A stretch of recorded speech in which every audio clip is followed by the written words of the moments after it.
Hey, and welcome. Today we're going to dig into two really powerful claims from former President Trump.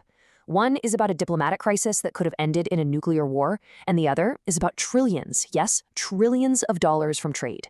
And as you're about to see, the official story isn't always the whole story. So, our story kicks off with this incredibly dramatic claim of a high stakes intervention. We're talking about a situation that allegedly pulled two nuclear armed neighbors back from the absolute brink of war.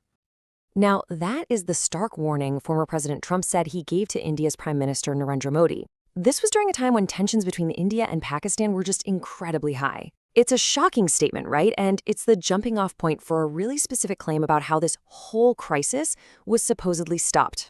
So here's how the story goes, according to Trump. He says he was talking with Prime Minister Modi about a trade deal. But then, he claims, he used that deal as a huge piece of leverage, basically telling Modi he wouldn't sign a thing unless the conflict with Pakistan cooled down. The implication is pretty clear. U.S. economic muscle was used to force peace. But, that's only one side of the story.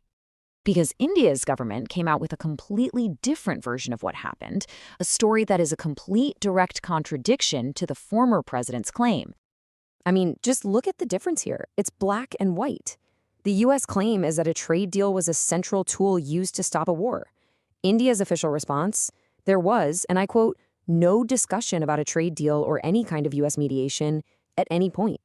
I mean, those two things just can't both be true, right? And India's side of the story was really, really specific. They said that all the communication to de-escalate happened directly between the two countries through military channels they've had for years. They also pointed out that the talks actually started because Pakistan asked for them. And they were crystal clear on something that's like a cornerstone of their foreign policy. India has never accepted a third party trying to mediate its conflicts with Pakistan, and they say they never will.